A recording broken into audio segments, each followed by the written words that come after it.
ఎండాకాలం తారస్థాయికి చేరింది. ఏప్రిల్లోనే ఎండలు దంచుకొట్టాయి. మే నెల కూడా వచ్చేసింది. ఇప్పుడు అందరిలో ఒకటే భయం.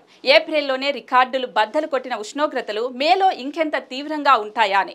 వారి ఆందోళనకు తగినట్టే వాతావరణ విభాగం అంచనాలు కూడా ఉన్నాయి. మేలోనూ ఎండలు మామూలుగా ఉండవని, వడగాలులు ఉక్కిరి బిక్కిరి చేస్తాయని వాతావరణ శాఖ తెలిపింది. చాలా ప్రాంతాల్లో ఉష్ణోగ్రతలు మరింత పెరుగుతాయని అంచనా వేసింది.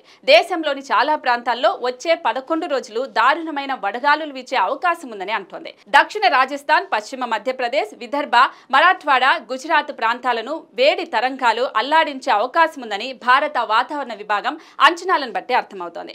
రాజస్థాన్, తూర్పు మధ్యప్రదేశ్, పంజాబ్, హర్యానా, చండీగఢ్, ఢిల్లీ, ఉత్తరప్రదేశ్, ఛత్తీస్గఢ్, ఇంటీరియర్ ఒడిశా, గంగా, పశ్చిమ బెంగాల్, జార్ఖండ్, బీహార్, ఉత్తర ఇంటీరియర్ కర్ణాటక, తెలంగాణలోని మిగిలిన ప్రాంతాల్లో 5 నుంచి 7 రోజుల వరకు వడగాలులు వీచే అవకాశం ఉంది.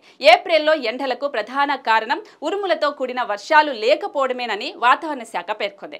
పశ్చిమ మధ్య బంగాళాఖాతం భారతదేశానికి ఆనుకొని ఉన్న తూర్పు తీరంలో అల్పస్థాయిలో ఏర్పడిన తుఫాను వ్యతిరేక పరిస్థితుల కారణంగా తక్కువ వర్షపాతం నమోదైంది. దీని కారణంగా సముద్రం నుంచి వచ్చే గాలులు ఒడిశా, బెంగాల్ వైపు ఎక్కువగా వేయలేదు. వెస్టర్న్ డిస్టర్బెన్సెస్ కారణంగా ఉత్తర, మధ్య భారతంలో ఏప్రిల్ నెలలో వర్షం, వడగళ్లు కురిశాయి. పశ్చిమ బెంగాల్లోని గంగా తీరంలో 15 ఏళ్లలో, ఒడిశాలో 9 ఏళ్ల తర్వాత అత్యధికంగా వేడిగాలులు వీచినట్లు మోహాపాత్ర పేర్కొన్నారు. దేశంలోని చాలా ప్రాంతాలలో మేలో ఉష్ణోగ్రతలు సాధారణం కంటే ఎక్కువగా ఉంటాయని వాతావరణ విభాగం తేల్చి చెప్పింది.